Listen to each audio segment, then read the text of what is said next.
नमस्कार प्यारे विद्यार्थियों। अपने कक्षा 12th के ज्योग्राफी का जो मॉडल पेपर जारी हो गया था कल, उस ज्योग्राफी के मॉडल पेपर का अपन ये समझेंगे कि किस प्रकार के कौन से पार्ट से किस प्रकार से क्वेश्चन आएंगे तथा कौन सा पार्ट कितने नंबर का है। उसके साथ साथ में अपन पेपर का सॉल्यूशन भी देखने जा रहे हैं, तो बने रहिएगा मेरे साथ में। मैं आपको बताऊंगा। और सबसे बड़ी बात, इस बार बदलाव क्या क्या हुए, पैटर्न में थोड़ा बहुत चेंज हुआ है, क्वेश्चनों की जो कठिनता है उसका स्तर बढ़ाया गया है, किस प्रकार से है वो सारे अपन देखेंगे उनको। तो चलिए शुरू करते हैं। पहला आपने इस वाले जो भाग है ना, मॉडल पेपर में आप इसको है ना हमेशा अवॉइड कर देते हो, लेकिन ये है ना, ये आपके लिए सबसे इंपॉर्टेंट बात है, जिसमें यहाँ सबसे पहले आपको क्वेश्चन पूछा जाएगा, वो ज्ञान से संबंधित क्वेश्चन पूछा जाएगा। अब इनमें ज्ञान का अर्थ क्या है वो समझना आपके लिए बहुत जरूरी है। ज्ञान से ऐसी सूचनाएं पूछता है, तथ्य पूछता है। क्या पूछता है? तथ्य पूछता है, या फिर कोई आंकड़ा पूछेगा। ठीक है, ज्ञान के अंदर आंकड़ा पूछेगा, परिभाषा पूछेगा। क्या पूछेगा? परिभाषा। फिर उसके बारे में आगे तथ्य हो गया, आंकड़ा हो गया, या फिर उसके बारे में सिद्धांत पूछ लेगा। क्या पूछ लेगा? सिद्धांत। सिद्धांत।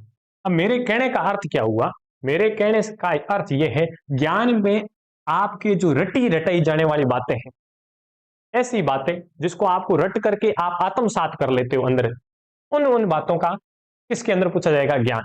आगे एक ऐसे पेज में आएगा जिसके अंदर पार्ट से लिखा हुआ होगा कि आधे नंबर का किससे आएगा, एक नंबर का किस में आएगा। उसके ऊपर की तरफ यहाँ ज्ञान ज्ञान लिखा हुआ होगा, उसको आप समझेंगे आगे चलेंगे तब। लेकिन अभी आप समझ लो कि ज्ञान का अर्थ क्या है। ज्ञान के अंदर आपको सीधे सीधे तथ्य बात है कि उस पार्ट से आपको क्या पूछा जाएगा, या तो कोई तथ्य पूछा जाएगा, या कोई आंकड़ा पूछा जाएगा, परिभाषा पूछी जाएगी, सिद्धांत पूछे जाएंगे, तारीख पूछी जा सकती है। इसके साथ में और लिख देता हूं मैं, तारीख। ये ये बात है ज्ञान के बारे में। फिर उसके बाद में अवबोध। अवबोध का अर्थ क्या है? अवबोध शब्द है ना, अवबोध में अवबोध में होगा अपने शब्दों में। कोई भी आपकी बात पूछी जाएगी अपने शब्दों में, अपने शब्दों में, या तो क्या अंतर स्थापित करना। पूछ लेगा कि इन दो चीजों में क्या करो, अंतर बताओ।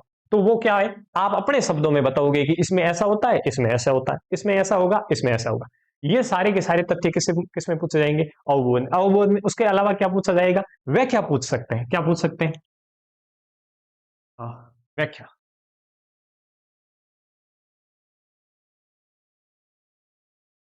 व्याख्या। उसके अलावा भी क्या पूछ सकता है? मैंने बताया आपको, अंतर पूछ सकता है, व्याख्या पूछ सकता है, या फिर सारांश पूछ सकता है। उस कोई भी हेडिंग होगी, उसका सारांश क्या है,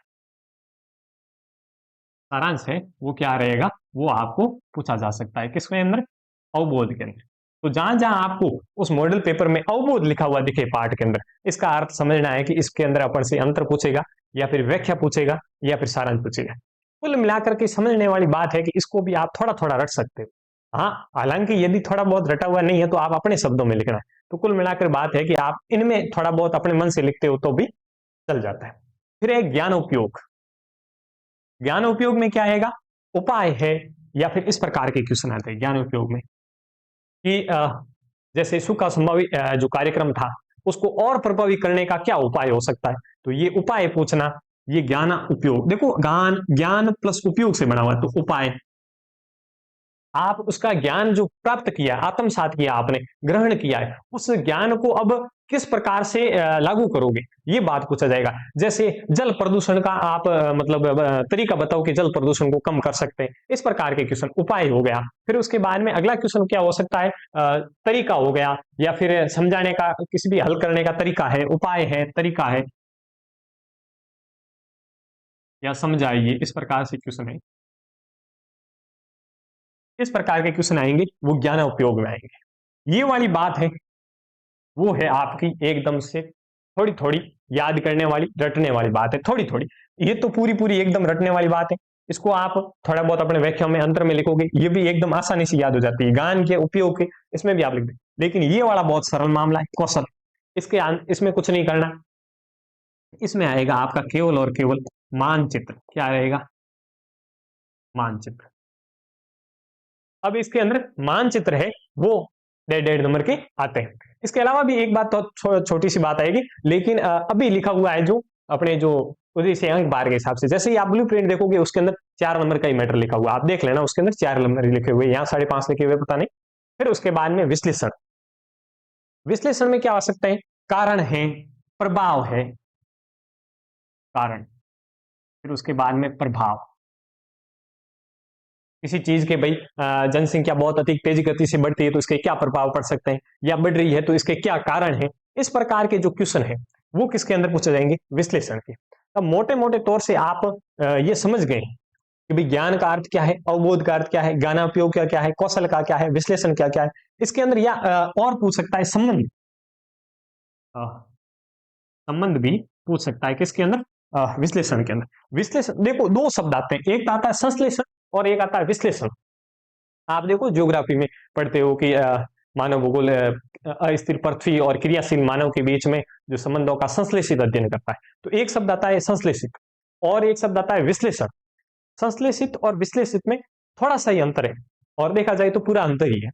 संश्लेषित में किसी चीज को जोड़ते हुए पढ़ा जाता है, जैसे आपने जो परिभाषा पढ़ा है कि भाई पृथ्वी को और मानव को दोनों को जोड़ते हुए अध्ययन करना संश्लेषित अध्ययन होता है। जबकि विश्लेषण में क्या हुआ, तोड़ते हुए अध्ययन करना, उसका क्या हो जाएगा, विश्लेषण का हो जाएगा। इस प्रकार से अपन ने इस वाले भाग को पढ़ लिया है। अब आगे चलते हैं, मिटा दो इसको। सारे के सारे जितने प्रकार के जो आपके मॉडल पेपर हैं, जो भी मतलब कोई भी सब्जेक्ट हो, इनमें अभी ये सारी हेडिंग सेम लिखी हुई है, और ये वाली कोई नहीं समझाता। कोई भी शिक्षक आता है सीधे मॉडल पेपर को शुरुआत करता है, उसको हल करवा देता है। ये वाली बातें कोई नहीं करवाते। तो समझने वाली बात ये, इनको आप जरूर देख लेना। उस पार्ट से आपको किस प्रकार से याद करना, ये आप जरूर देख लेना। उसके अलावा और बात बता देता हूं, मैं जो अगला वीडियो है आपके मुख्य का एक और आता है मॉडल पेपर, उसके अंदर से मैं मतलब क्वेश्चन लेके आऊंगा। तो इस बार कैसे कैसे क्वेश्चन आ रहे हैं उसे अपन आकलन लगा सकते हैं। तो अगला वीडियो उसके लिए मेरा होगा, इसलिए आप सब्सक्राइब जरूर कर दीजिएगा। ठीक है, चलिए आगे चलते हैं। अब अगला क्वेश्चन रहेगा, मतलब इसमें तो ये सिंपल सा बताया हुआ है कि बहुविकल्पात्मक है, यानी कि अपशब्द वाले क्वेश्चन कितने प्रकार के आएंगे, रिक्त स्थान है, अतिलघुत्व, इसके बारे में आप जानते हैं, इसमें बताने वाली कोई बात है नहीं।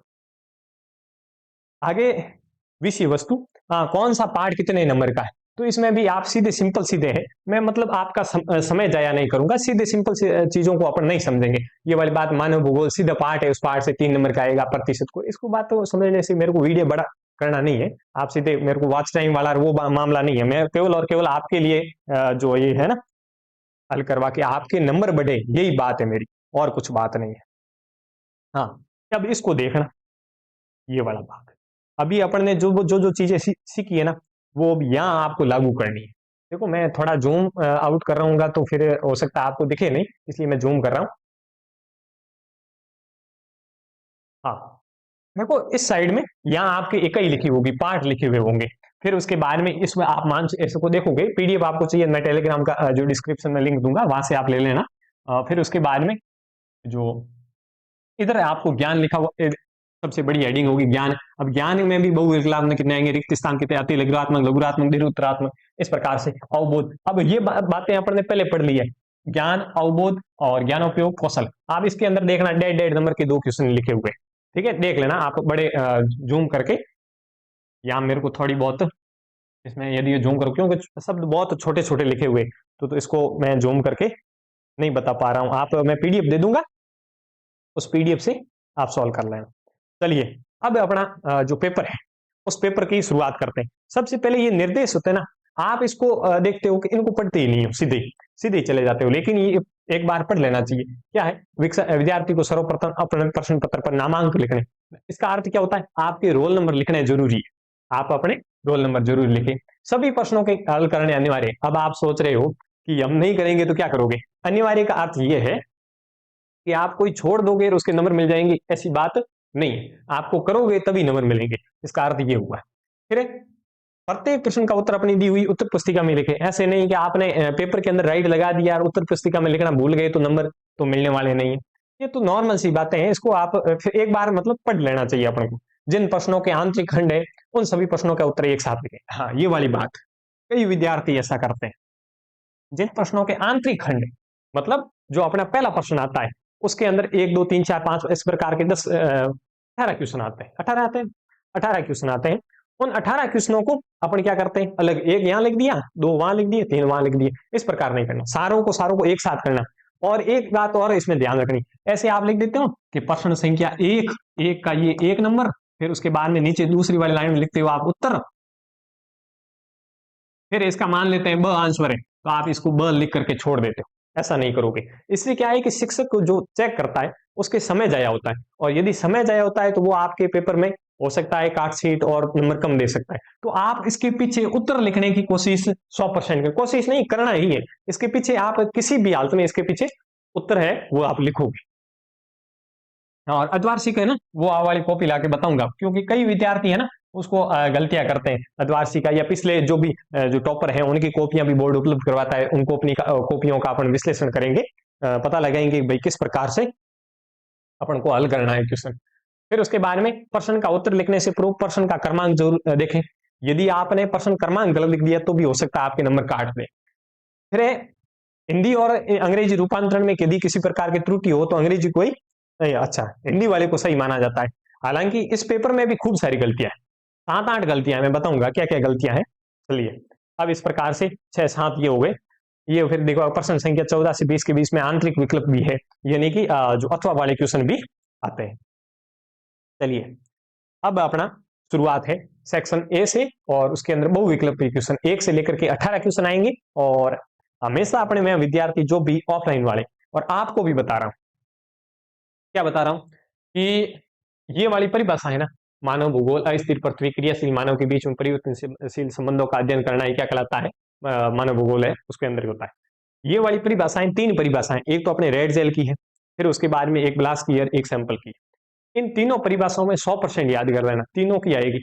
यदि फिर भी याद नहीं रही तो रेड जेल तो सीधी सीधी बात करता है, क्या बोलता है, मानव समाज और धरातल के बीच संबंधों का अध्ययन रेड जेल करता है, ठीक है। और उसके बाद में ब्लास है, ब्लास की परिभाषा बहुत लंबी होगी, उसके अंदर क्या लिखा हुआ है, पृथ्वी पर रहने वाले जीव एवं भौतिक नियमों का अध्ययन, तो ये बहुत बहुत बड़ी लाइन है, वो वाली ब्लास की है। और जो रेड जेल की है सीधी सिंपल बात है, मानव समाज एवं धरातल के बीच अध्ययन वाला, और इसलिए इस क्वेश्चन का आंसर रहेगा, वो आपका आंसर क्या सही है, सैंपल सही आंसर रहेगा, द ऑप्शन जो है वो सैंपल की है। अब इन तीनों परिभाषाओं को आप जरूर पढ़ लीजिए कि भाई इसमें आंसर क्या बनेगा, क्योंकि इन परिभाषाओं से क्वेश्चन आना तय बात है। हमेशा से पहला क्वेश्चन यही होता है, तो आप पहले क्वेश्चन को इस प्रकार पढ़ोगे तो आप फिर है ना आपके पेपर है ना वो हार्ड लगना, ये इस प्रकार की समस्या नहीं होगी। अगला क्वेश्चन, निम्नलिखित में आर्थिक भूगोल की उपशाखा नहीं है। आर्थिक भूगोल और सामाजिक भूगोल ये है ना, मैं मेरे ऑफलाइन के विद्यार्थियों को और उन सभी को, जो भी मेरे को विद्यार्थी मिलता है कि मैं ज्योग्राफी है क्लास 12th में, तो उसको सीधे बोलता हूं पहले पार्ट से एक तो 3 परिभाषाएं और एक आर्थिक भूगोल की उपक्षेत्र, ये जरूर याद कर लेना। हमेशा से बोलता हूं, आप भी बोल रहा हूं वापस।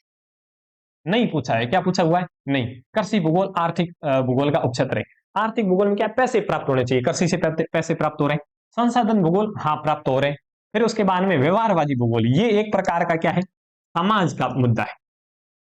इसका मतलब किस प्रकार के भूगोल की बात कर रहे हैं, सामाजिक भूगोल की बात कर रहा है, ठीक है। तो ये वाला मुद्दा रहेगा वो सामाजिक भूगोल का रहेगा। पर्यटन भूगोल से भी पैसे प्राप्त हो रहे हैं, तो ये 3 तो सही है, और ये वाला, तो इसका सही आंसर नहीं पूछा है अपन को, इसका सही आंसर रहेगा स ऑप्शन। बाकी वाले सारे ऑप्शन क्या है, गलत। सही आंसर क्या रहेगा, व्यवहारवादी भूगोल रहेगा। आगे फिर उसके बाद में अगला क्वेश्चन है, सकल राष्ट्रीय प्रसन्नता सूचकांक में प्रथम स्थान पे कौन है।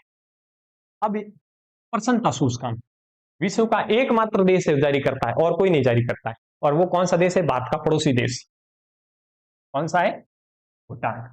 भूटान है वो क्या है, सकल प्रसन्नता सूचकांक में 1 नंबर पे आता है। उसके अलावा आगे अगला क्वेश्चन लिखा हुआ है आपने, क्या है,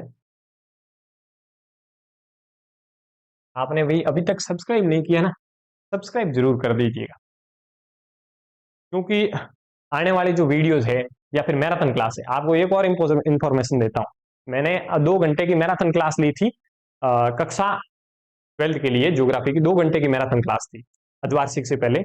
उसमें 40 नंबर का आपका पेपर आया था, उसमें से 36 नंबर के क्वेश्चन है सेम टू सेम, यहां तक कि अवसद मिले थे, रिक्त स्थान मिले थे। तो आप इसके लिए फिर है जननांगीय संक्रमण सिद्धांत की अवस्थाएं कितनी है। जननांगीय संक्रमण सिद्धांत अपनी बुक में कितनी दे रखी है, 3, तो इसलिए अपन को याद क्या रखनी है, 3।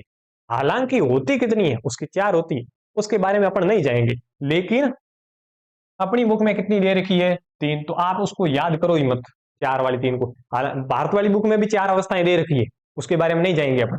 क्यों? क्योंकि अपनी बुक में सीधे सीधे ये वाली लाइन है ना, उसमें 3 ही लिखा हुआ है। क्या है? जननांगीय संक्रमण सिद्धांत की 3 अवस्थाएं होती है। पहली अवस्था में क्या होगा, जन्म दर भी क्या रहेगी, उच्च। पहली अवस्था में क्या होता है, प्रथम अवस्था में इधर लिख देता हूं, प्रथम अवस्था के अंदर जन्म दर भी उच्च, और फिर मृत्यु दर है वो भी क्या रहेगी, उच्च, उच्च रहेगी। इस वजह से इस प्रकार की जो स्थिरता है उसको क्या बोला जाता है, उच्च स्थिरता बोला जाता है। यानी कि जन्म भी अधिक ले रहे हैं लोग, और मृत्यु होने की उनकी दर है वो भी अधिक है, जिससे क्या होता है, ऊंची स्थिरता रहती है, जनसंख्या कमी रहेगी। और ऐसा हमेशा पिछड़े देशों में पाया जाता है, और अल्प विकसित देश है उनके अंदर ऐसा सिलसिला पाया जाता है। फिर आते हैं द्वितीय, हाँ, जैसे बांग्लादेश हो गया, नाइजीरिया हो गया, अफ्रीका के खूब सारे देश है, वो इसके अंदर आते हैं। फिर उसके बाद में द्वितीय अवस्था, जिसमें जनसंख्या विस्फोट का काल कहा जाता है, संक्रमण का काल कहा जाता है। उसके अंदर क्या होता है, जन्म दर तो ऊंची बनी रहेगी, कैसी होगी, जन्म दर ऊंची बनी रहेगी, हालांकि क्या हो जाएगा, मृत्यु दर है वो क्या हो जाएगी, नीची। किसका कारण क्या है, स्वास्थ्य सुविधाओं में विकास हो जाएगा, और यदि स्वास्थ्य सुविधाओं में विकास होता है तो फिर क्या होता है, भाई मृत्यु दर है उसको कम हो जाती है। फिर उसके बाद में तीसरी अवस्था, अच्छा, द्वितीय अवस्था में अपना भारत भी आ रहा है अभी, हालांकि दक्षिणी भारत है वो द्वितीय अवस्था से थोड़ा निकल गया है, उत्तरी भारत अभी तक द्वितीय अवस्था के अंदर है। यानी कि जनसंख्या विस्फोट का अभी जो काल है वो बना हुआ है, यानी कि जनसंख्या बहुत तेज गति से बढ़ती है उस द्वितीय भाग में। और तीसरी अवस्था, तीसरी अवस्था में क्या होता है, तीसरी अवस्था में विकसित देश आते हैं, और उसके अंदर जन्म दर भी कम हो जाती है और मृत्यु दर भी कम हो जाती है, इसलिए ऊंची नहीं, नीची स्थिरता बोलते हैं उसको। आवाज नहीं आ रही है क्या, आवाज तो आ रही, हेलो, हाँ आ रही है ना, ओके। फिर उसके बाद में अगला क्वेश्चन, आपको आ रही है, कमेंट में आप मेरे को एक बार बता देना कि आवाज आ रही है कि नहीं आ रही है। टेक्निकल टीम को ऐसा लग रहा है कि आवाज नहीं आ रही है।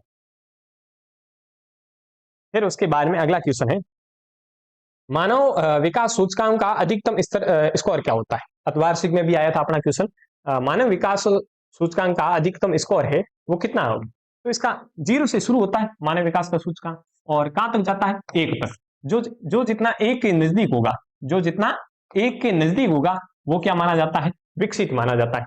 और सबसे ऊपर, हालांकि यूरोपीय देश रहते हैं उसमें भी सबसे ऊपर देखा जाए तो नॉर्वे है, आइसलैंड है, स्विट्जरलैंड है, ये देश अब की बार स्विट्जरलैंड है। और हमेशा प्रत्येक साल इसकी रिपोर्ट जारी होती है, हालांकि अपनी किताब में 2018 की है शायद, अब 23 की भी चल रही है, अपन 2018 वाली को याद रखें कि अपनी बुक के अनुसार 1 नंबर पे कौन है, नॉर्वे। तो नॉर्वे है जो 1 के बहुत अधिक नजदीक है, और सबसे कम। इस प्रकार से इसको 3 अवस्थाओं में बांटते हैं, आगे अपन पढ़ेंगे उसको, अच्छा 4 अवस्थाओं में बांटते हैं, और फिर उसको बाद में आगे इसको पढ़ेंगे वापस फिर से। अगला, अगला क्वेश्चन है, क्योंकि इसका मापन भी एचडीआई करता है, ये अपन आगे पढ़ेंगे, आगे और क्वेश्चन है इसका। अगला क्वेश्चन है अपना, चाय, कॉफी और कोको की कृषि है, किस प्रकार की कृषि है, चाय, कॉफी, कोको, ये सारी की सारी उष्णकटिबंधीय क्षेत्र में की जाती है, और करने वाले लोग कौन थे, यूरोपीय लोग थे। और इन्होंने कहा जो उष्णकटिबंधीय क्षेत्र में आकर के बागान लगाए थे। इस प्रकार की कृषि है वो रोपण कृषि का उदाहरण होती है। इस प्रकार की कृषि किसका उदाहरण रहेगी, रोपण कृषि का। अब मिश्रित कृषि क्या होती है, इसके अंदर खेती भी की जाती है, खेती प्लस पशुपालन दोनों है ना, वो किसके अंदर किया जाएगा, मिश्रित कृषि में। और भूमध्य सागरीय कृषि 11th में अपन ने पढ़ा था, 30 डिग्री अक्षांश जो है उससे लेकर के 45 डिग्री तक किस प्रकार की जलवायु रहती है, CS प्रकार की जलवायु रहती है, यानी कि भूमध्य सागरीय जलवायु रहती है, जिसके अंदर खट्टे फलों की खेती होती है, खट्टे फलों की खेती, फलों की खेती, ये भूमध्य सागरीय विशेषता। फिर अपन ने अंगूर है, मुनक्का है, इसमें खूब सारे अपन पढ़े थे भूमध्य सागर। मोटे तौर पे आप इसमें समझ लो कि 30 से लेकर 45 डिग्री तक भूमध्य सागरीय जलवायु पाई जाती है, इसमें खट्टा फलों की खेती की जाती है। और जब भी जो अति शीत वाले भाग है जो बर्फ से ढक जाते हैं, तो वहां सब्जियों और फलों की आपूर्ति भी इस वाले क्षेत्र से होती है। और ये वाला किस डेयरी कृषि, इसके अंदर तो सीधी सी बात है, पशुओं को पाला जाता है। किस उद्देश्य से? व्यापार के उद्देश्य से पाला जाएगा, वो डेयरी कृषि हो जाएगी। सिंपल बात है। आप मेरे को ये बताइएगा कि यूरोप के अंदर नहीं, ब्राजील के अंदर जो कॉफी के बागान लगाए थे, उन बागानों को क्या कहते हैं? आगे क्वेश्चन आएगा, वहां अपन चर्चा कर लेंगे, लेकिन अभी आपको यदि आता है तो कमेंट कर दीजिएगा, ठीक है। फिर उसके बाद में इसमें आप ये जरूर पढ़ना, अभी क्वेश्चन ये आया है कि रोपण कृषि में चाय, कॉफी और कोको, आप ये देखना चाय के बागान कहाँ स्थापित किए गए, भारत के अंदर किए गए, कोको के कहाँ किए गए, कॉफी के कहाँ किए गए, ये अलग अलग अपने किताब में है, तो उनको आप याद कर लेना, ठीक है। क्योंकि इतनी ज्यादा तो मैं अब व्याख्या करूंगा तो वीडियो बहुत लंबा हो जाएगा, हालांकि करने में मेरा कुछ नहीं है, अभी कर दूं, लेकिन इतनी संभव नहीं है। फिर कैटमबरी मैदान कहाँ स्थित है? कैटमबरी मैदान है वो कहाँ स्थित है? तो ये है ना क्वेश्चन अपन ने पढ़ा था, जिसके अंदर इस जो मैदान है ना, डेयरी कृषि की जाती है, अपने न्यूजीलैंड में पाए जाते हैं कैटमबरी घास के मैदान। हाँ, पशुओं को पाला जाता है, विस्तृत वाणिज्य अनाज कृषि, सॉरी मैं भूल गया, पशुओं को पाला जाता है इस जगह पर, इस हिसाब से मेरे को याद आ रहा है। फिर उसके बाद में यूरेनिया में, यहाँ इसे अर्जेंटीना में देख लेता हूँ मैं, पंपाज। फिर उसके बाद में ऑस्ट्रेलिया में डाउन्स,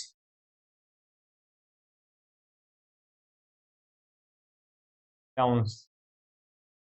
फिर उसके बाद में यहाँ स्टेपीज।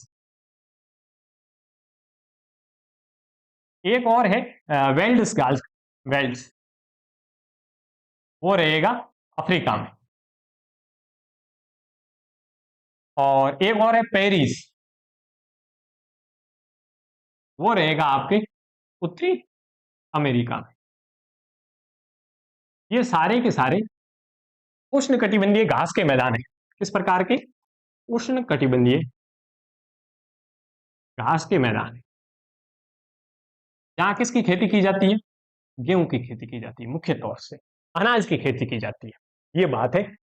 तो ये वाला विस्तृत वाणिज्य अनाज कृषि की जाएगी इसके अंदर, ये वाला। आगे क्वेश्चन, मेरे क्या है कि ऑफलाइन में स्टूडेंट अभी बैठे हैं, तो उनसे थोड़ा बहुत वार्तालाप हो रहा है, तो आपको ऐसे लग रहा है कि सामने किससे बात कर रहे हैं। ऑफलाइन में भी स्टूडेंट है। फिर उसके बाद में अगला क्वेश्चन है अपना, तृतीय क्रिया से संबंधित है। अच्छा, तृतीय क्रिया किससे संबंधित है? किसान किससे है भैया? प्रकृति से सीधा संबंध रखता है, इसका मतलब कैसे, किस प्रकार की क्रिया है? प्राथमिक क्रिया है। मछुआरा, ये भी प्रकृति से सीधा संबंध रखता है, इसका मतलब प्राथमिक क्रिया है। मजदूर, ये भी खननकार वगैरह का कार्य करता है, इसका मतलब द्वितीय क्रियाकलाप के अंदर खनन का कार्य करेगा तो प्राथमिक होगा, उद्योगों में काम करेगा तो फिर द्वितीय हो जाएगा। लेकिन अध्यापक है, इसको तृतीयक में रखेंगे, तो एक मात्र हो जाएगा अध्यापक। ये आपका आंसर। सरल क्वेश्चन है, कई ऐसे क्वेश्चन आते हैं जो सरल भी होते हैं, कई आपके ऐसे होंगे क्वेश्चन जो आपको हिला डालेंगे, तो उसके लिए आपको पहले से तैयारी करके जाना है ही। फिर प्राथमिक क्रियाकलाप वाले श्रमिकों को क्या कहते हैं? ये वाला क्वेश्चन प्राथमिक क्रियाकलाप है, इनको अधिक जोखिम वाले होने के कारण इनको रेड कॉलर कहा जाता है।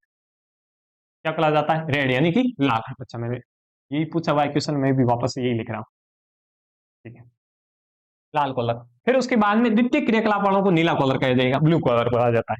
फिर उसके बाद में तृतीय क्रियाकलाप वाले जो है ना, उसको गुलाबी कॉलर, और चतुर्थक वाले को सफेद कॉलर बोला जाता है।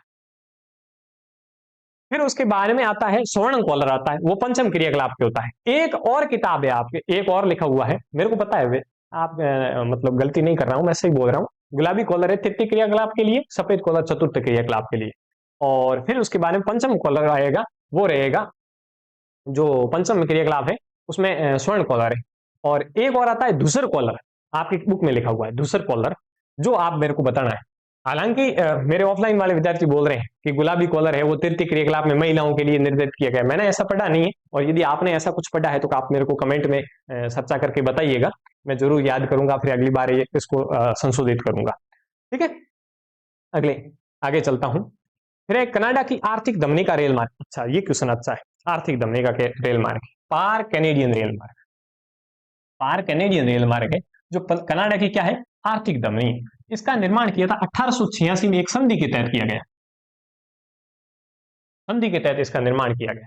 फिर ये कहां से कहां तक जाता है? ये जाता है हैलिफैक्स से वैंकूवर तक जाता है, हालांकि मेरे को इस प्रकार नहीं लिखना चाहिए, उधर लिखूं ताकि आपको समझने में आसानी रहे। इस प्रकार इधर की तरफ लिखूं वैंकूवर।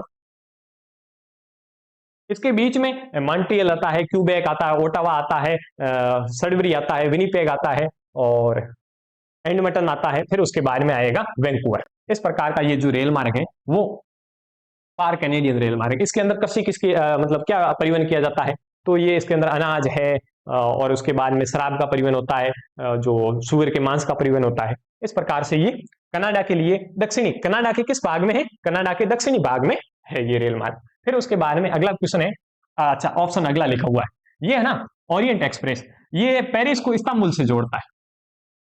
पेरिस इस तरफ है, फ्रांस की राजधानी है, और इस्तांबुल है टर्की की आर्थिक राजधानी है। जैसे भारत की आर्थिक राजधानी क्या है, मुंबई, उसी प्रकार से टर्की की जो, टर्की को आपको पता है यूरोप का बीमार देश कहते हैं। क्यों कहते हैं कि टर्की का एक इस्तांबुल वाला भाग है वो यूरोप में आता है, बाकी सारा एशिया के अंदर आता है। तो टर्की है वो यूरोप का क्या है, बीमार देश है। इसके अंदर खूब सारे देशों की राजधानियां भी आएगी। ऑस्ट्रिया की राजधानी वियना आएगी, उसके हंगरी आएगी, बुडापेस्ट आएगा उसके पास में। तो इसमें खूब सारे देशों की राजधानियां इसके अंदर आएगी, किसमें, ओरिएंट एक्सप्रेस में, इस्तांबुल। चलिए, फिर उसके बाद में पार साइबेरियन रेल मार्ग, ये सबसे इंपॉर्टेंट बात है। क्या इंपॉर्टेंट बात है कि ये विश्व का सबसे लंबा रेल मार्ग है। किस प्रकार का रेल मार्ग है, विश्व का सबसे लंबा रेल मार्ग है। और ये है ना, किसको, सेंट पीटर्सबर्ग को व्लादिवोस्टॉक से जोड़ता है। किससे जोड़ता है, सेंट पीटर्सबर्ग को व्लादिवोस्टॉक से जोड़ता है। 9322 इसकी लंबाई है, कुल कुल लंबाई कितनी है इसकी, 9322 किलोमीटर इसकी लंबाई है।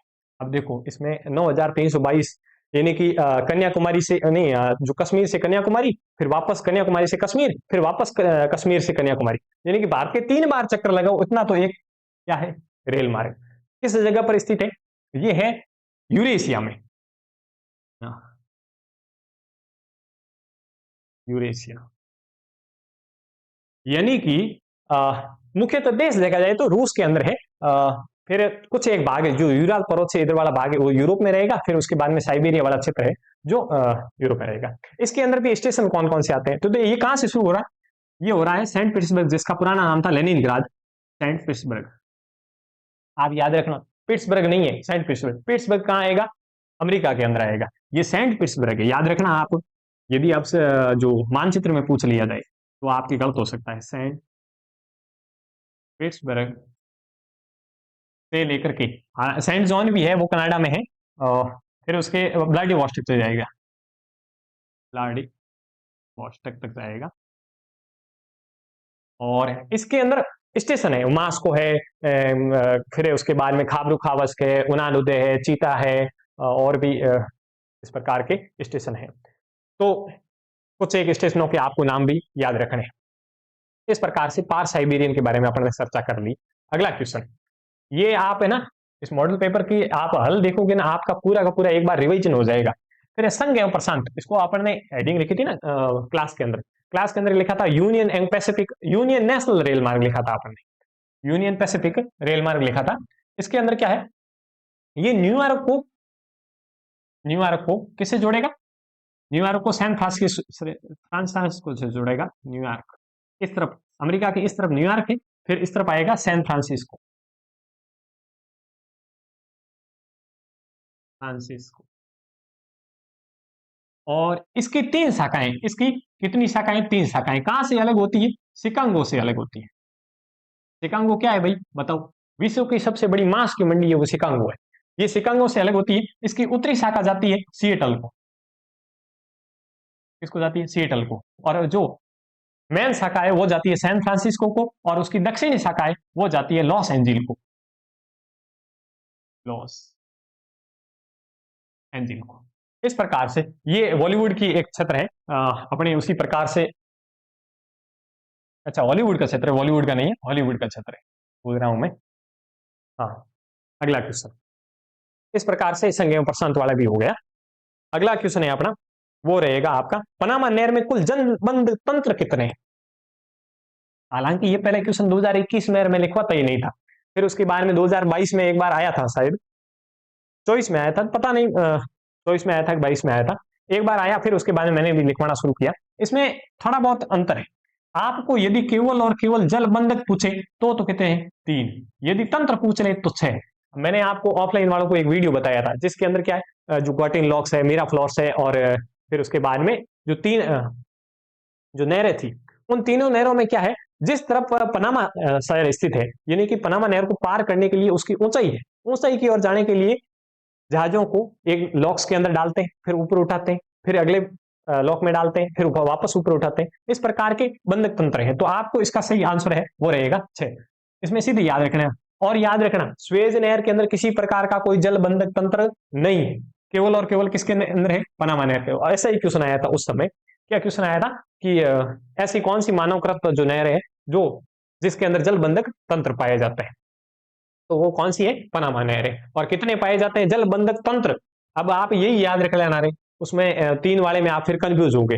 केवल और केवल जल बंधक आप नाम आ जाए, या फिर लॉक्स प्रणाली इधर लिखा होगा इंग्लिश में, ये ले लॉक्स सिस्टम। कितने हैं इंग्लिश में पढ़ लेना आप, लॉक्स सिस्टम लिखे हुए हैं तो 6 कर देना सीधे। 3 नहरें हैं और 6 लॉक्स हैं। अगला क्वेश्चन, फिर उसके बाद में जनगणना 2011 के अनुसार भारत का जनसंख्या घनत्व 382, अर्धवार्षिक का क्वेश्चन है आपका, क्वेश्चन है, इसको तो क्या क्या ही करो,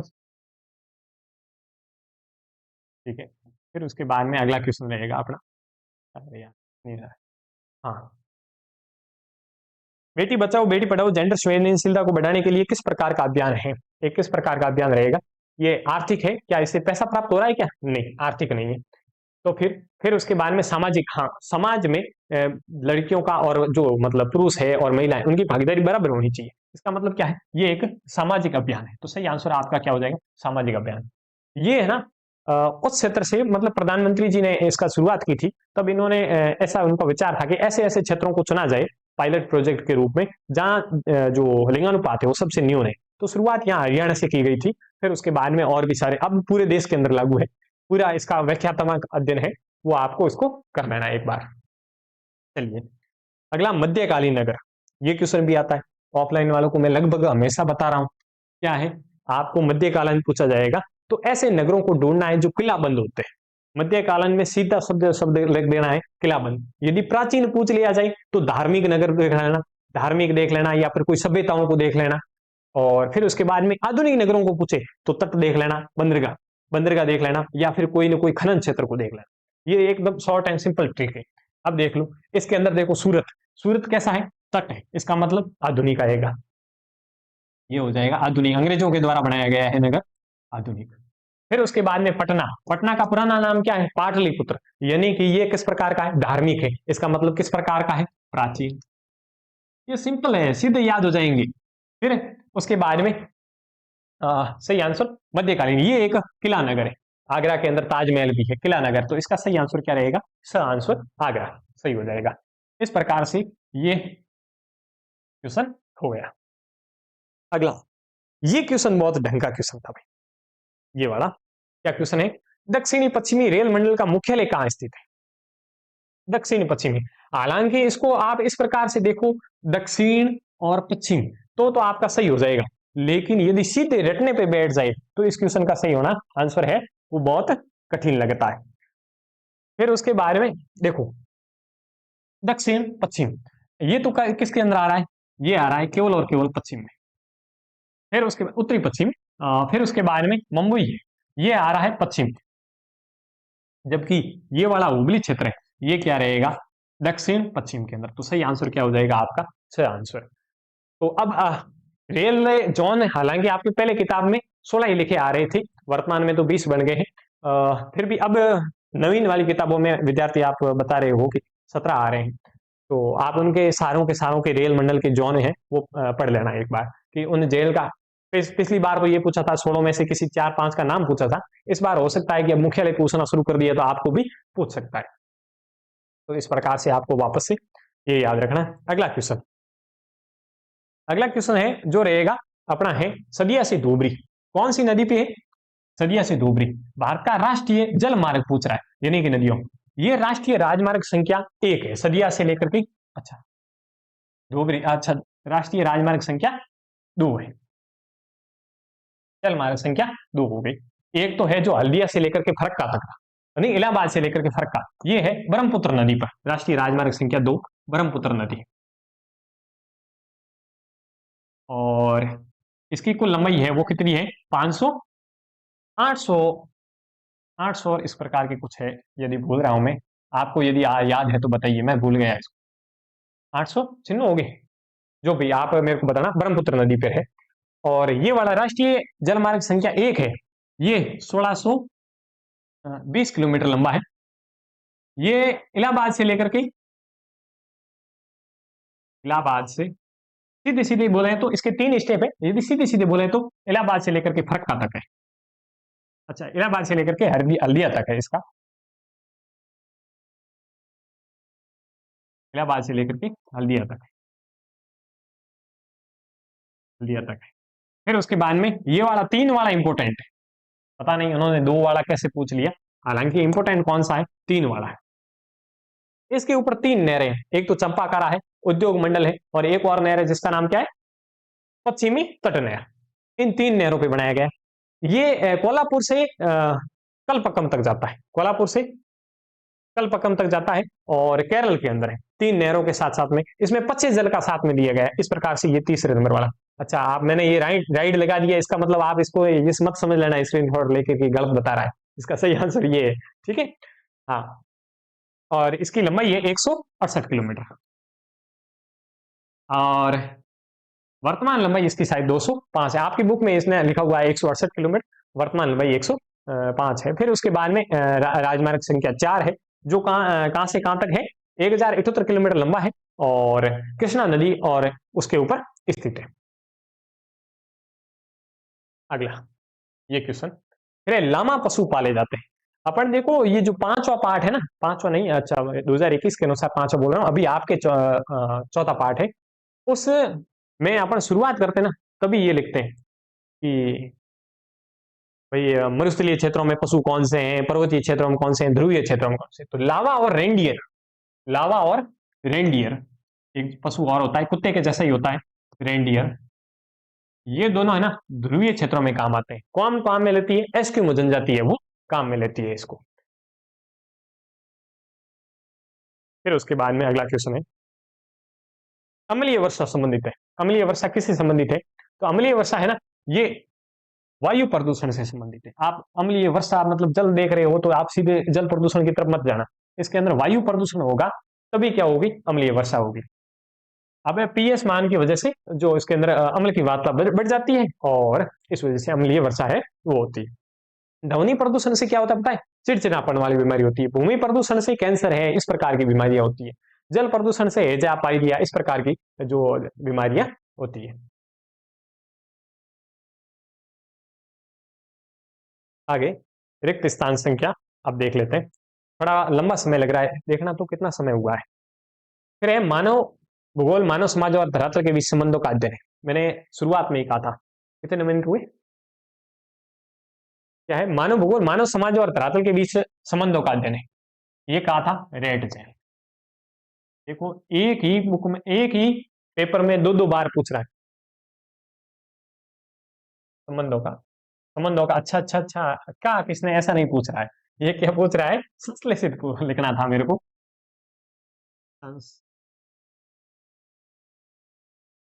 स्वाद आएगा, आप लिख देना संश्लेषित अध्ययन। मानव भूगोल मानव समाज और धरातल के बीच संबंधों का संश्लेषित अध्ययन करता है। अरे प्रवासी जो किसी नए स्थान पर जाते हैं, ये क्वेश्चन आपका कंफ्यूज होगा, क्योंकि किताब वाले ने थोड़ा इस प्रकार से लिखा हुआ है, इस वजह से आपका तय बात है कि जो कंफ्यूज होगा। आप यहाँ जाते लिख रहे हैं ना, आप प्रवासी कर देना। अब मेरे के खूब सारे आप विद्यार्थी हो जो कमेंट करके बताओगे कि नहीं सर, उत्प्रवासी जाते हैं, कहीं जा रहे हैं। अरे, जो किसी नए स्थान पर जाते हैं उस स्थान के लिए तो क्या होंगे? आप प्रवासी। जो किसी नए स्थान के लिए जा रहे हैं उस स्थान के लिए क्या होंगे? आप प्रवासी। जिस स्थान से जा रहे हैं उसके लिए क्या हो जाएंगे? उत्प्रवासी। हाँ, कोई कोई निकल रहा है बाहर तो क्या हो गया? उत्प्रवासी हो रहा है। यानी कि जिस स्थान से जनसंख्या कम होती है उस जगह तो क्या हो जाएगा? उत्प्रवासी। जिस स्थान की जनसंख्या बढ़ रही है, इसका मतलब क्या हो जाएगी? अप्रवासी। अरे, मानव विकास का विचार भी समता, सतत पोषणीयता, उत्पादकता एवं सशक्तिकरण श्रृंखलाओं पर आधारित है। ये भी इसमें क्या होगा, सतत पोषणीयता।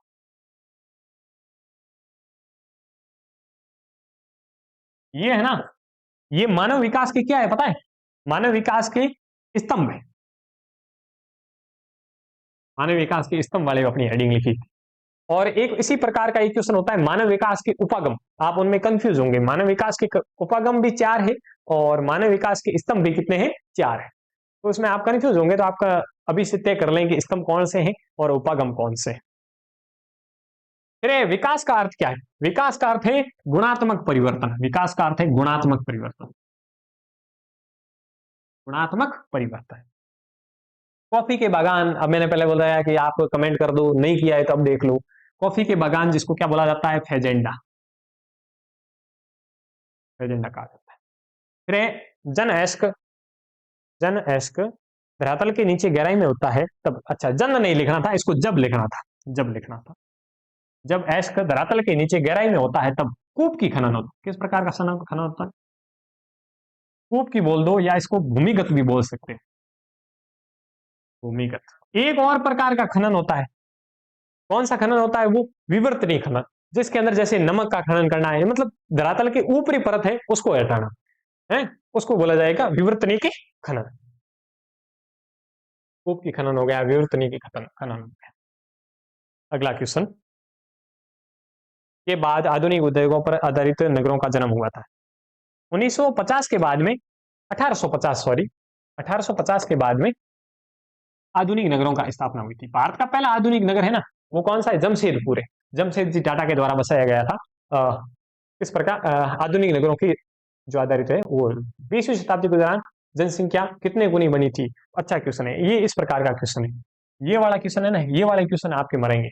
आपकी यदि आधा नंबर इधर गया और आधा नंबर अब सिद्धों में गया तो आपके 100 में से 100 वाला मिशन है वो कंप्लीट होने से रुक जाएगा। इसलिए आप है ना अब तथ्यों के ऊपर जोर बढ़ा दो। ये है 11, आपको सेकंड चैप्टर में मिल जाएगा ये, दूसरे नंबर पे। यदि आपको विश्वास नहीं हो रहा है कि मैं गलत बता रहा हूं तो आप देख लेना। फिर स्मार्ट सिटी मिशन का उद्देश्य शहरों को बढ़ावा देना, किसको बढ़ावा देना, शहरों को बढ़ावा देना। फिर है अगला क्वेश्चन, भारतीय राष्ट्रीय महामार्ग प्राधिकरण एनएचए का प्रचलन है वो कब से हुआ था, 1995 में। हाँ, ये है ना भूतल परिवहन मंत्रालय है ना, भूतल, भूतल परिवहन मंत्रालय। आप थोड़ा ना पीछे पीछे मत बोला मेरे को, परिवहन मंत्रालय के अधीन, मंत्रालय क्या, मैं उससे कंफ्यूज हो जाता हूँ। एक स्वायत्त शासी संस्था है, मंत्रालय के अधीन है, और एक स्वायत्त शासी संस्था है, कौन, एनएचआई, एनएचएआई। फिर उसके बाद में अगला क्वेश्चन देख लेते हैं। हाँ, अच्छा अति लघुरात्मक पे आ गए यहाँ पर, चलते चलते आगे पूरे आ गए यहाँ पर। जनसंख्या परिवर्तन के घटक कौन कौन से, जनसंख्या परिवर्तन के घटक है ना, ये 3 घटक होते हैं। 3 घटक कौन से, जन्म होगा एक, फिर उसके बाद में एक मृत्यु, और दूसरा रहेगा प्रवास। जो प्रवास 2 प्रकार का होता है, एक आप्रवास और दूसरा रहता है माइनस उत्प्रवास। ये जनसंख्या परिवर्तन के घटक है। फिर एक कल्याण उपागम बताओ, कल्याण उपागम क्या है, ये कल्याण उपागम है ना, सरकार के द्वारा ऐसी योजनाएं चलाए जाना जिससे मानव का यानी कि जन का कल्याण हो, जिसमें शिक्षा, स्वास्थ्य और आवास, ये 3 चीजों का मुख्य मुद्दा होता है, शिक्षा, स्वास्थ्य और आवास, वो कल्याण उपागम के अंदर होता है। फिर होता है ट्रक कृषि। ट्रक कृषि में अपन ने पढ़ा था, फलों और उद्यानों वाली कृषि के अंदर पढ़ा कि नगरों के पास में ऐसी भूमि कृषि करना जहां एक ट्रक एक रात में दूरी तय करके नगरों के पास में पहुंच जाए और अपना जो फल है उसको बेचा जाए। तो ट्रक की जो एक रात में तय की गई दूरी के आधार पर इसको नाम क्या दे दिया है, ट्रक कृषि दे दिया। ये इंपोर्टेंट क्वेश्चन है और कई बार क्वेश्चन इसको आता है। अब ये जैसे मैंने बताया ना, एक ट्रक एक रात में दूरी तय करता है, इस प्रकार से आप मेरे देख रहे हो कि ये ऐसे कैसे बोल रहे हैं सर, तो आप किताब में देख लेते हो, किताब के अंदर यही लिखा हुआ है, हालांकि पासबुक में इसकी परिभाषा एक और लिखी हुई है, आप उसको भी देखना और इसको भी देखना। फिर आते हैं स्वच्छंद उद्योग, जिसको बोला जाता है खुदलूज उद्योग भी बोला जाता है, ये लिखो, इंग्लिश में बोलते हैं इसको खुदलूज, ये रहा खुदलूज। इसको विचलन उद्योग भी बोला जाता है। स्वच्छंद उद्योग में क्या है, जैसे मोटर गाड़ी उद्योग हो गया, ये प्रदूषण नहीं करते, इसके अंदर मोटर गाड़ी का जैसे टायर किसी और जगह बन रहा है, ग्लास है यानी कि कांच है वो किसी और जगह बन रहा है, और उसका जो ऊपर क्या बोलते हैं अपन, बॉडी कहीं और जगह बन रही है, इंजन का पार्ट्स कहीं और बन रहा है, और नगर के पास में एक ऐसी जगह पर स्थापित कर दिया जाए जिसमें इन सारों को ला करके जोड़ देते हैं, फिर वापस बेच देते हैं। तो जोड़ने वाला जो काम है वो क्या है, स्वच्छंद उद्योग। इसको स्थिति का राजा उद्योग भी कहते हैं, स्वच्छंद उद्योग को स्थिति का राजा। आप जहां चाहे वहां स्थापित कर सकते हो, इसलिए इसको क्या बोला जाता है, स्थिति के राजा उद्योग भी कहा जाता है। इसको विचलन उद्योग भी कहते हैं, फुटलूज उद्योग भी कहते हैं। प्रदूषण नहीं करता है क्योंकि इसमें जोड़ने का ही कार्य है। और भी इसके कई उदाहरण दे सकते हैं, मैंने इसका आपका जो वाहन का दिया है उदाहरण। अगला क्वेश्चन, अगला क्वेश्चन है कई घनत्वों के गणना का सूत्र लिखना है। कुल जनसंख्या बटा न्यूनल कृषि क्षेत्र है, इसका कई घनत्वों का क्षेत्र रहेगा, जो क्या रहेगा, इसके जो 3 सूत्र पूछे जाते हैं, एक काई गणित घनत्व, एक कृषि घनत्व, और दूसरा पूछा जाता है गणितीय घनत्व। गणितीय घनत्व में तो कुछ नहीं करना है, जो कुल क्षेत्र और जनसंख्या, जनसंख्या बटा कुल क्षेत्र लिखना था, सीधे हो जाएगा। लेकिन कायिक और कृषि घनत्व में आप है वो गलत कर दोगे। तो उसमें क्या होगा, कायिक घनत्व के अंदर तो आपको लिखना है कुल जनसंख्या बटा न्यूनल कृषि क्षेत्र, और जो कृषि घनत्व है तो उसमें कुल कृषि क्षेत्र बटा बटा कुल क्या लिखना है, कुल कृषि जनसंख्या। इस प्रकार से आप इसका आंसर, ये वाला क्वेश्चन इंपोर्टेंट क्वेश्चन है, इसके दो ही सूत्र है, रट लेना, नहीं याद हो नहीं समझ में आए कोई बात नहीं, सीधे रट लेना। ये वाला क्वेश्चन है ना, ये बहुत घिसा पिटा सवाल है, उसके बावजूद भी आप गलत करोगे, मैं पहले से बता रहा हूं, क्योंकि यहां शब्द क्या आ गया, भारतीय भाषाएं। और भारतीय भाषाओं का नाम लेते ही आपके सीधे दिमाग में आता है हिंदी, अंग्रेजी, तमिल, जो और भी मलयालम हो गई, कन्नड़ हो गई, ये सीधे आपके याद जाता है और आप उनको लिख देता। नहीं, इसका आंसर ये नहीं है। क्या आंसर है, यदि आपको नहीं याद होता, मैं सारे विद्यार्थियों को हमेशा बोलता आ रहा हूं कि इस ऐसा क्वेश्चन, ये यदि क्वेश्चन आ जाए तो आप रट लेना भाई, यदि नहीं समझ में आए, फिर भी क्वेश्चन गलत करके आते हैं। तो इसके अंदर आप है ना क्या लिखोगे, ये मेरे को सुनो मेरी बात। इसमें एक लिखना है आर्य हो गए, द्रविड़ हो गए, कौन कौन से प्रकार है आप बोलना, आर्यन हो गए, बासाई परिवार के नाम बोलना, आर्य, और फिर उसके बाद में द्रविड़, द्रविड़, और फिर उसके बाद में आस्ट्रिक, फिर उसके बाद में चीनी तिब्बती, चीनी तिब्बती, इसको खिराप और निषाद भी कहते हैं। ठीक है, आप इन भाषा परिवारों को याद कर लेना, ये भाषा परिवार है, कंफ्यूज मत होना इसके ऊपर। आर्द्रभूमि कृषि, और ये वाला क्वेश्चन भी हमेशा से मैं बताता आ रहा हूं, आर्द्रभूमि कृषि वाला, ये जो बरानी कृषि का प्रकार है, एक प्रकार, इस प्रकार कौन सी भूमि का प्रकार है, बरानी, यानी कि वर्षा आधारित कृषि, उसका एक प्रकार है। आर्द्रभूमि कृषि के अंदर कितने सेंटीमीटर से वर्षा अधिक होती है, 75 सेंटीमीटर से अधिक वर्षा वाले क्षेत्रों को तो क्या बोला जाएगा, आर्द्रभूमि कृषि।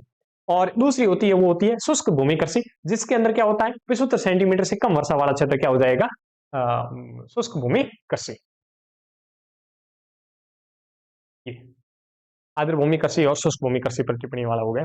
फिर उसके बाद में स्वर्णिम चतुर्भुज परियोजना और उत्तर दक्षिण गलियारा, 5846 किलोमीटर लंबाई स्वर्णिम चतुर्भुज, 5846 किलोमीटर लंबाई है किसकी, 846 किलोमीटर लंबाई है किसकी, दिख रहा है, ऊपर नहीं दिख रहा है आपको, देखना इधर लिख देता हूं मैं आपको, 5846 किलोमीटर किसकी है, स्वर्णिम चतुर्भुज की। इसके अंदर मुख्य 4 शहर जोड़े गए, एक नंबर पे दिल्ली,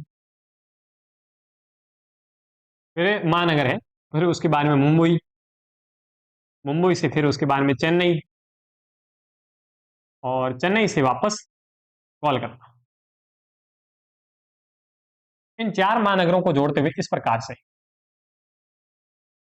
वापस एक चित्र बनेगा, एक चतुर्भुज के आकार की आकृति बनती है, इसलिए इसको स्वर्णिम चतुर्भुज परियोजना कहते हैं। ये राष्ट्रीय राजमार्ग है, यानी कि इसके अंदर आवागमन के लिए आने और जाने की लाइनें हैं वो अलग अलग है, कहीं कहीं पर 4 लाइन भी है, कहीं पर 6 लाइन भी आपको मिलेगी।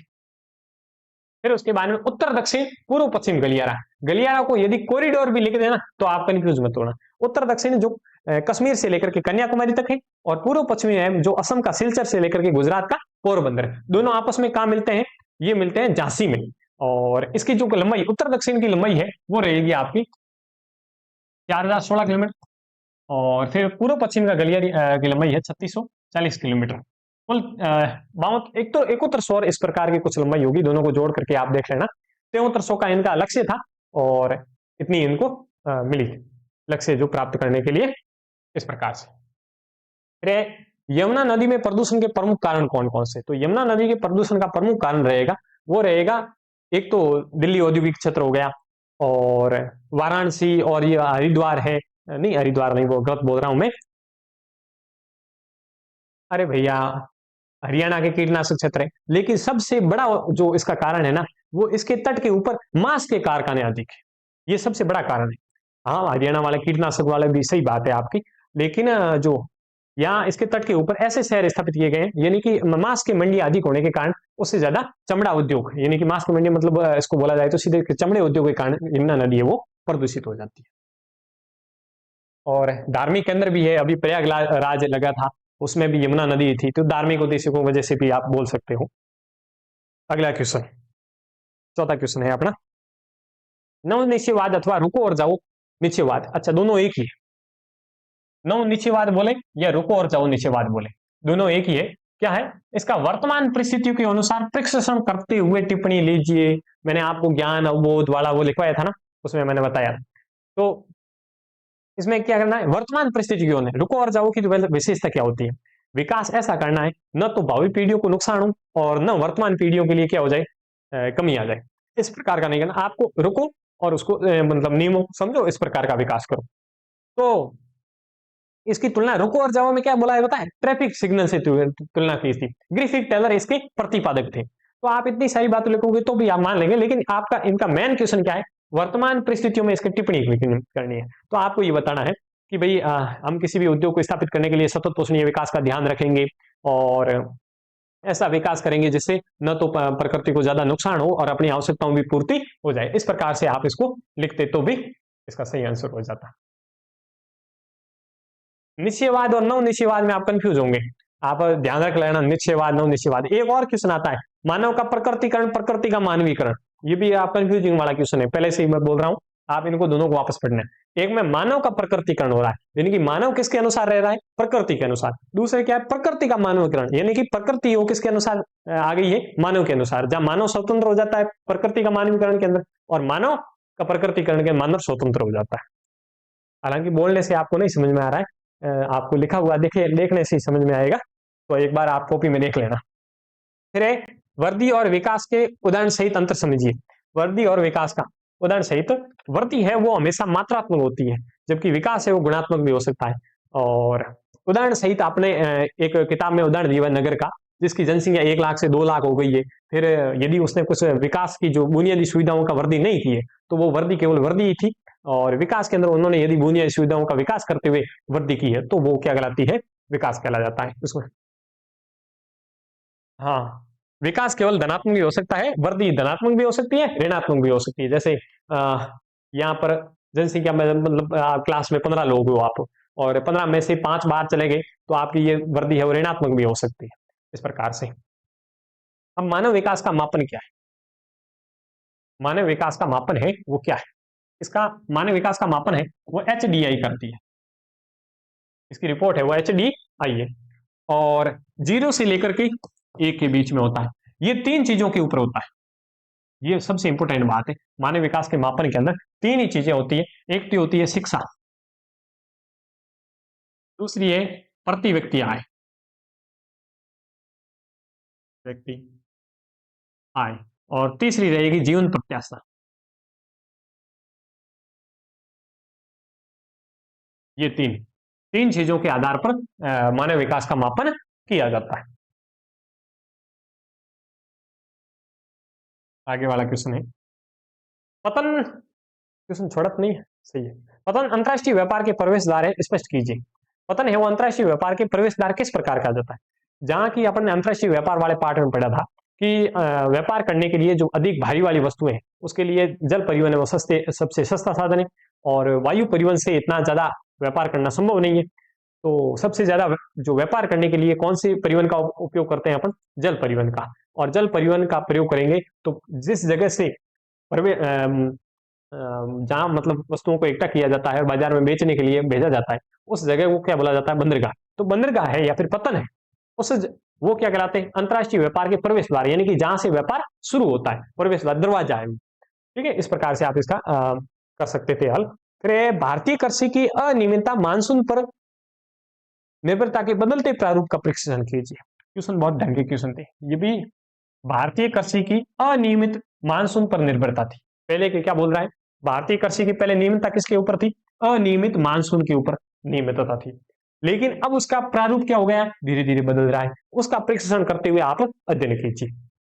तो इसमें आप ये लिख सकते थे, भारतीय कृषि हालांकि पहले मानसून के ऊपर निर्भर थी, अभी नवीन तकनीकियों के अनुसार जो सिंचाई के नवीन साधन विकसित किए गए, जैसे नहरों का विकास हो गया, जो तालाबों का है या फिर मतलब नलकूपों का है, इसके विकास से धीरे धीरे जो कृषि पर निर्भरता है वो तो कम होने लगी है, जिससे जो किसानों को थोड़ी बहुत राहत आनी शुरू हुई। इस प्रकार से आप इसका आंसर लिख सकते थे। तो ये क्वेश्चन है ना, इसको समझने में आपने गलती कर दी तो इसका मतलब गलत हो सकते हैं। आपको आते हुए क्वेश्चन गलत करना है, इसका मतलब ये बहुत बड़ी गलती है। संभावित जल समस्या समाधान हेतु जल संरक्षण एवं प्रबंधन के लिए किन किन उपायों का लागू करना चाहोगे। संभावित जल की समस्या है, उसके लिए आप तो एक घरेलू अपव्यय है अधिक कर रहे हो, तो उसको कम कर दोगे। जल प्रदूषण की समस्या को समाधान करने के लिए जो कुएं हैं, तालाब है, उनका पुनर्जीवन करोगे और नहरों को आपस में जोड़ दोगे। वर्षा जल का संग्रहण करोगे। सिंचाई में जो भी ऐसी पद्धति प्रयोग करोगे जिसमें जल कम बूंद बूंद सिंचाई हो गई। इस प्रकार के आप इसका आंसर लिखना है। और क्या आप अपने अनुसार बताइए। नदियों को जोड़ने वाला मैंने बता दिया। इस प्रकार के आप इसके समाधान लिख सकते थे। फिर उसके बाद में भारत में परिवहन के अंतर्गत पाइपलाइन के वर्तमान महत्व को उदाहरण सहित प्रशिक्षण कीजिए। वर्तमान में भारत में पाइपलाइन परिवहन का महत्व क्यों है, तो इसका सबसे बड़ी बात ये बोल रहा है कि पाइपलाइन के अंदर अपन पेट्रोलियम एवं प्राकृतिक पदार्थों का परिवहन कर रहे हैं। तो इसमें महत्व इसलिए है क्योंकि यदि उन चीजों से आप पाइपलाइन से परिवहन नहीं करोगे तो आपको या तो सड़क परिवहन का प्रयोग करना पड़ेगा या रेल परिवहन का प्रयोग करना पड़ेगा, तो उनके ऊपर भार अधिक बढ़ गया। तो पाइपलाइन है वो सड़क परिवहन और रेल परिवहन के ऊपर भार, दबाव को या फिर भार को कम करता है।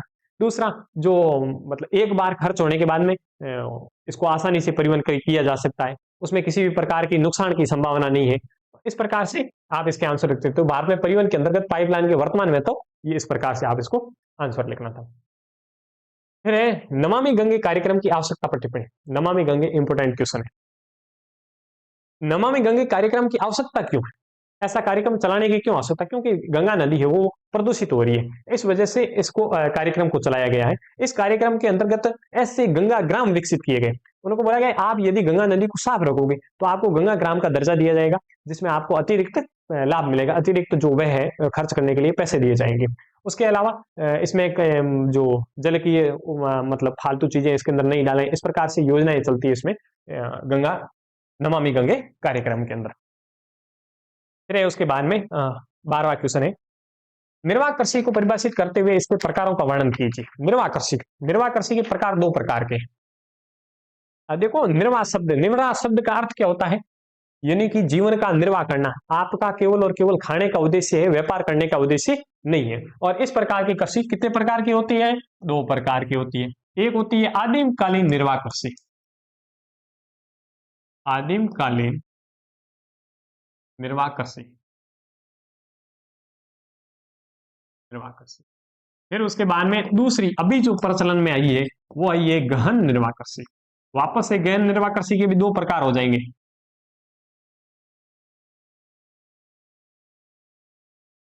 कृषि वापस से इसके दो प्रकार होंगे, जिसमें मैं ए और बी के अनुसार लिखा हूं। एक तो है चावल चावल प्रदान गहन निर्वाह कृषि, और बी रहेगी वो चावल रहित गहन निर्वाह कृषि। अब समझ लो इसके प्रकारों का वर्णन कीजिए। तो आदिमकालीन निर्वाह कृषि है, इसके अंदर पुराने समय में स्थानांतरित कृषि का जो प्रकार था वो आदिमकालीन निर्वाह कृषि है। इसके अंदर पारंपरिक औजार के काम में लिए जाते, घर के सदस्य काम करते थे। इनके 2 या 4 साल के बाद में जब भूमि की उर्वरता समाप्त हो जाती थी, दूसरी जगह जो कृषि करते थे, यानी कि इससे स्थानांतरित कृषि का आप लिखने थे। फिर उसके बाद में दूसरी आती है गहन निर्वाह कृषि। अब वर्तमान समय में क्या हुआ, जनसंख्या अधिक बढ़ गई। अब जनसंख्या अधिक बढ़ने के कारण उसके खाद्यान्न की आपूर्ति के लिए उसके ऊपर दबाव बढ़ा, तो मैदानी क्षेत्रों में की जाती है। एशिया के मैदानी भाग,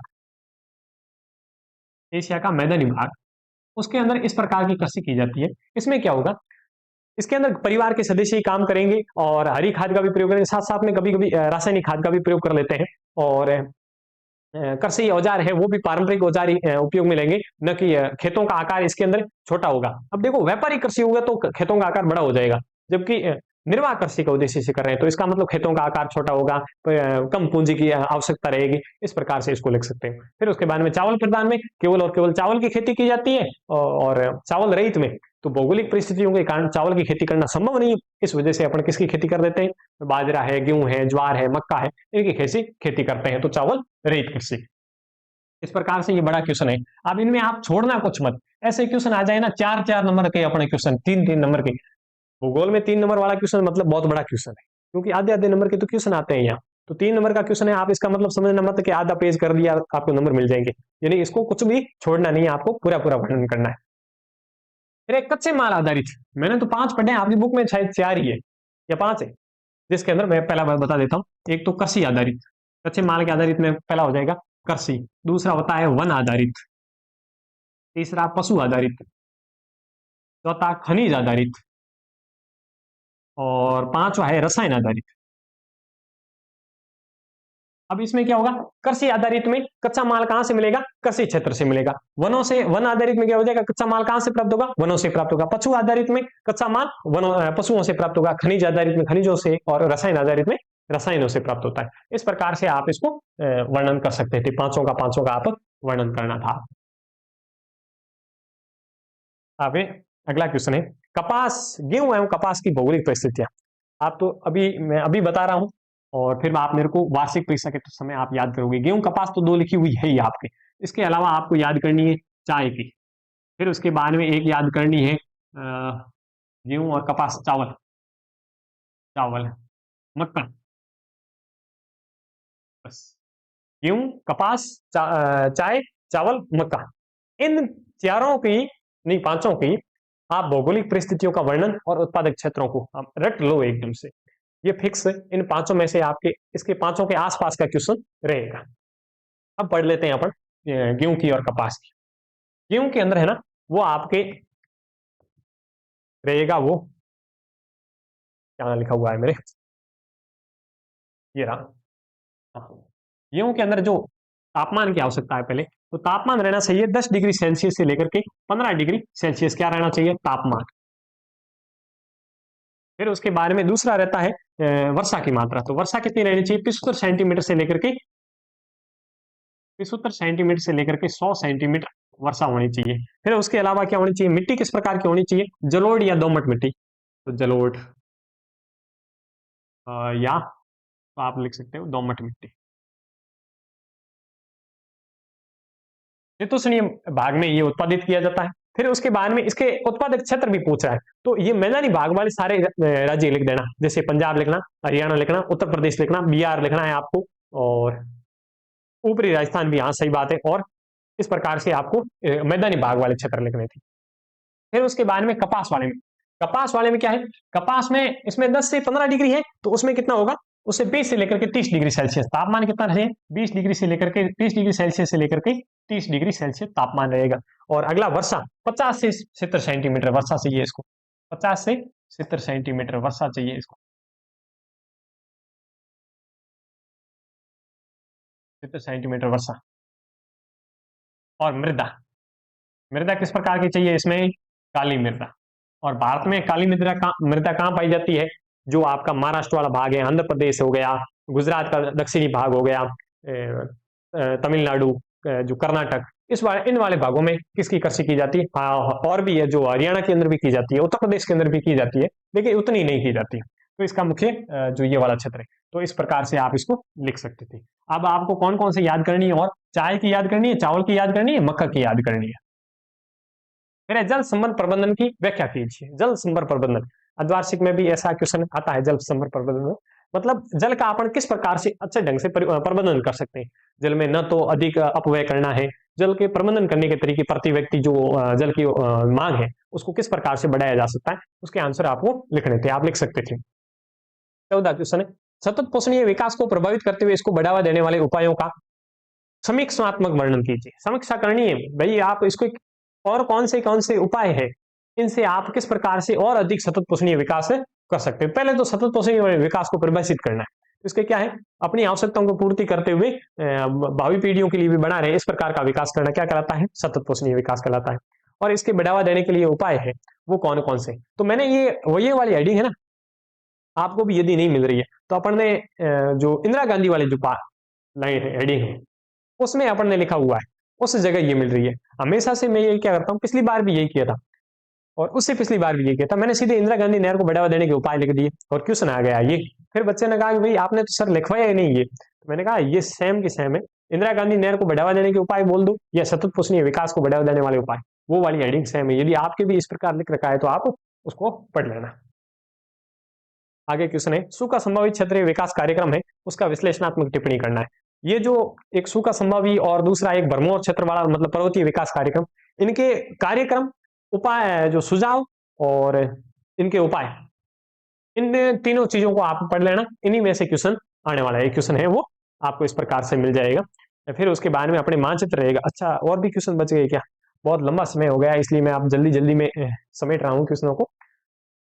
तृतीयक क्रियाओं का आर्थिक भूमिका के संदर्भ में विश्लेषणात्मक अंतर दीजिए। ये क्वेश्चन ढंगा क्वेश्चन है। यदि आप सीधे सोचो तो आपके इसका आंसर आ ही नहीं रहे, आपको मतलब दिमाग में ही नहीं आ रहा है कि इसका आंसर क्या लिखना है। लेकिन क्या क्वेश्चन है, तृतीय क्रियाकलाप की आर्थिक भूमिका के संदर्भ में। यदि तृतीय क्रियाकलाप नहीं होता, आप ऐसे समझ लो कि तृतीय क्रियाकलाप को हटा दो, काम तृतीय क्रियाकलाप वाले सारे काम हटा दो, तो आर्थिक अर्थव्यवस्था के ऊपर क्या प्रभाव पड़ता है?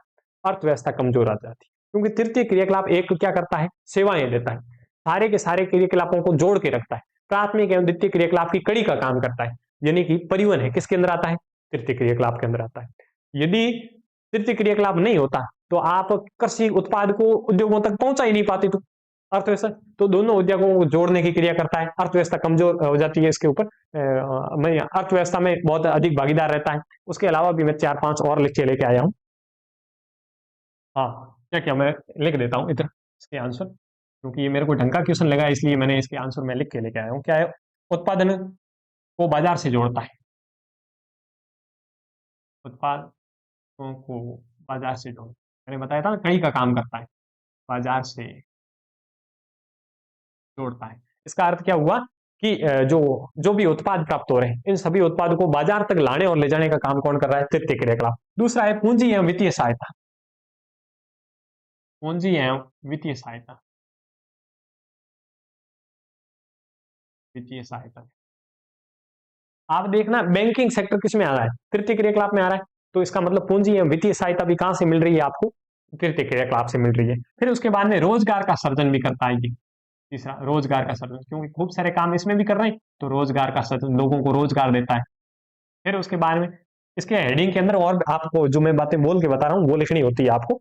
फिर अर्थव्यवस्था का विकास में, अर्थव्यवस्था का विकास तो अभी मैंने बता दिया, यदि अर्थव्यवस्था रुक जाती, तृतीय क्रियाकलाप नहीं होता तो का विकास। फिर उसके बाद में अगला क्वेश्चन रहेगा वो है, और भी क्षेत्रकों का समर्थन करता है, उन बाकी वाले क्षेत्रकों के विकास के लिए इसका योगदान जरूरी है। ऐसे यदि कोई क्वेश्चन आ जाए जो आपको समझ से परे हो, तो आप क्या करना, दो तरीके बता रहा हूं। एक तो यह करना, जो चीज पूछ रहा है उसको हटा करके देखना कि इसके ऊपर क्या प्रभाव पड़ रहा है, अपने ऊपर क्या प्रभाव पड़ रहा है। जैसे ये पूछ लिया तृतीय क्रियाकलाप आर्थिक भूमिका को विश्लेषण, समझ में नहीं आ रहा है कि पूछ क्या रहा है, तो आप ऐसे करो, तृतीय क्रियाकलाप को अपने जीवन से हटा दो, अब क्या प्रभाव पड़ रहा है अब देखो, फिर आपको याद आ जाएगा। फिर भी याद नहीं आए तो आप तृतीय क्रियाकलाप में जो सारी बातें होती है ना वो लिख देना, खाली नहीं छोड़ के आना। जो भी तृतीय क्रियाकलाप में हो रही है, मतलब किसी भी क्वेश्चन में आपको जो चीज याद आ रही है वो लिख देना। सीधा सिंपल सिंपल तरीका तो है कि जो भी आपको हेडिंग पूछी जा रही है और वो हेडिंग समझ में नहीं आ रही, सुनी सुनी हुई लग रही है लेकिन समझ में नहीं आ रही, तो आप ये ऐसे सोचना कि यदि उस हेडिंग को अपने जीवन से हटा दे तो अपन को प्रभाव क्या पड़ेगा, ये वाला लिखोगे। फिर सड़क परिवहन और रेल परिवहन का तुलनात्मक विश्लेषण कीजिए। तुलनात्मक विश्लेषण करना है, दोनों की तुलना करनी है। तो सड़क परिवहन है वो छोटी दूरी के लिए उपयुक्त है। फिर लचीला परिवहन का साधन है, घर से घर तक पहुंचा जा सकता है, तेज गति से पहुंचने वाला साधन है। अधिक खर्चीला है, इस प्रकार से आप सड़क परिवहन नहीं, अधिक खर्चीला तो ये कम खर्चीला है। आप रेल परिवहन के लिए पटरियां लगाने के लिए, रेल डिब्बों की मरम्मत के लिए, उनके लिए क्या चाहिए? पैसे अधिक। आप ये सोच रहे हो कि भाई रेल में तो टिकट के पैसे तो 20 रुपए लगते हैं, यहाँ आपको 50 रुपए लगते हैं, वहां 20 ही लगते हैं, तो सस्ता होना चाहिए। नहीं भाई, रेल परिवहन महंगा है। क्यों? क्योंकि उसमें खर्चा अधिक लग रहा है। फिर इसमें ये क्या है, लंबी दूरी के लिए है, अधिक भार वाली वस्तुओं के लिए किया जा सकता है, और महंगा भी है थोड़ा। फिर उसके बाद में लंबी दूरी के लिए उपयुक्त है। इस प्रकार से आप इसका लिख सकते थे। सिंपल क्वेश्चन है, इसके आंसर बना सकते हैं आप। हाँ, फिर से क्वेश्चन है जिसका क्वेश्चन का आप आंसर देने में फिर से मैं हो सकता है असक्षम हो जाऊं। अपरंपरागत ऊर्जा स्रोतों का रचनात्मक विश्लेषण कीजिए। खूब सारे ऐसे क्वेश्चन आ रहे हैं, रचनात्मक विश्लेषण कीजिए, सृजनात्मक विश्लेषण कीजिए। ये क्वेश्चन आपको विश्लेषण आपको मराएंगे, परीक्षण कीजिए। तो आप कुछ मत करो। यदि ऊर्जा अपरंपरागत ऊर्जा स्रोत को हटा दोगे तो फिर क्या होगा, वो सोचो। प्रकृति के ऊपर नुकसान पहुंच रहा है, अब वो वाले आंसर लिखो। अपरंपरागत ऊर्जा स्रोत है, वो प्रकृति की सुरक्षा करता है, अब उनका गुणगान करना है। पहले तो ये सोचना है क्या, उसको हटा देने प्रभाव क्या पड़े, फिर उसको वापस उल्टा करते हुए लिखना है। ठीक है, तो फिर उसको इस प्रकार से आप लिख सकते थे। फिर है, भारत में खनिजों के प्रमुख सकेंद्रक खनिज पट्टियों का वर्णन कीजिए। 3 पेटियां होती है, और ऑफलाइन वालों आपको तो मैं हमेशा बता रहा हूं कि इन 3 पेटियों को रट लेना। एक तो कौन सी पेटी है, जो उत्तरी पूर्वी पठारी प्रदेश, जिसके अंदर झारखंड आता है, पश्चिम बंगाल आता है, छत्तीसगढ़ आता है, ये वाला क्षेत्र उत्तरी पूर्वी पठारी प्रदेश। इसमें कोयला है, लो एस्क है, ऐसे खनिज मिलते हैं। फिर आता है दक्षिणी पश्चिमी पठारी प्रदेश, उसके अंदर भी क्या है, जो खनिज लो एस्क इस प्रकार के, कर्नाटक का भाग आता है उसके अंदर, केरल का भी थोड़ा बहुत आता है, और तमिलनाडु का भी भाग आता है। फिर उसके बाद में एक आता है, वो है पश्चिमी, हाँ, उत्तरी पश्चिमी प्रदेश। उत्तरी पश्चिमी प्रदेश के अंदर है वो, जो तांबा है, लो एस्क है, इस प्रकार के खनिज है, वो मिलते हैं। ये आपको इसके लिखने थे। मानचित्र वाला क्वेश्चन, मानचित्र वाला क्वेश्चन सरल क्वेश्चन था, फिर भी यदि आप बोल रहे हो तो समझा देता हूं। आपको अभी छोड़ के नहीं जाना है, क्योंकि आप सब्सक्राइब कर देना, क्योंकि आगे वाला जो मुक्तबाजी वाला पेपर है उसका सॉल्यूशन लेके आऊंगा, जिससे आपको इस प्रकार का मतलब विश्लेषण करते हुए अध्ययन लेके आ रहा हूं, जिससे आपके क्या है, ज्ञान चक्षु खुल जाएंगे, और आपको क्वेश्चनों को हल करने में आसानी रहेगी। तो आप सब्सक्राइब जरूर कर देना, और इन प्रश्नों के उत्तर देख लो।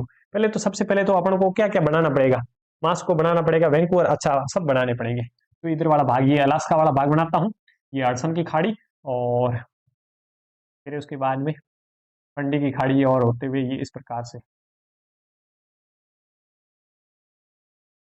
ये क्यूबा देश है। अच्छा, क्या किया मैंने, बहुत नीचे बना दिया, दक्षिण अमेरिका कहाँ बनाऊंगा, वापस ऊपर से बना रहा हूँ। अलास्का, हडसन की खाड़ी, की खाड़ी, और फिर उसके बाद में ये क्यूबा, ये उत्तरी अमेरिका हो गया आपका, और वापस पैर की आकृति में क्या है, दक्षिण अमेरिका, इस प्रकार से। फिर उसके बाद में आप अफ्रीका देख लेते हैं अपन को।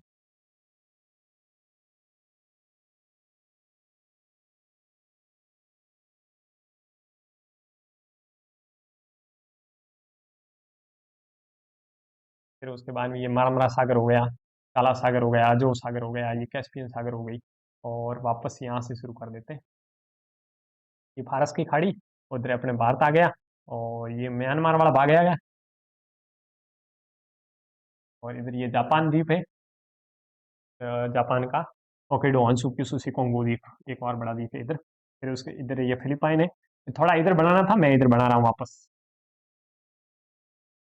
ऑस्ट्रेलिया। ठीक है, ढंग से बनाए तो भी ठीक है, नहीं बनाए तो भी देख ठीक है। अब कौन से क्वेश्चन पूछ रहा है, मेलबर्न पूछ रहा है, ऑस्ट्रेलिया का इधर वाला भाग, यहाँ ऑस्ट्रेलिया के सारे शहर तट पे होंगे। आपको एक याद रखना, इधर पर्थ है, पर्थ इधर है, बाकी सिडनी इधर है, मेलबर्न इधर है, बाकी सारे के सारे इधर है, तो आप इसको मेलबर्न लिख देना। फिर उसके बारे में और क्या पूछ रहा है, मास्को, मास्को यहाँ है, ये रूस की राजधानी है, मास्को। फिर दूसरे नंबर पर केप टाउन पूछ रहा है, दक्षिण अफ्रीका का ये वाला भाग, या केप टाउन है, कैप काइरो रेल मार्ग पड़ा था ना अपने, वो वाला केप टाउन इधर है। फिर है वैंकूवर, वैंकूवर शहर है ना कनाडा में, ये 49 डिग्री, ये महान झील क्षेत्र रहेगा आपका। फिर यहाँ है ना, यहाँ इस तट पे, यहाँ वैंकूवर शहर है। इस प्रकार से आपके विश्व के मानचित्र है वो क्लियर हो जाता है। चलिए।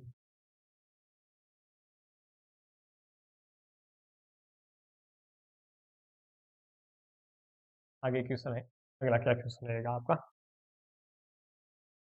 भारत के मानचित्र में कोची है उसको केरल में दर्शाना था आपको, इस प्रकार से मानचित्र बनता है भारत का। इसको कोची को यहाँ केरल में दर्शाना था, कोची। और के बाद में बोकारो झारखंड में, और मथुरा है वो यूपी में।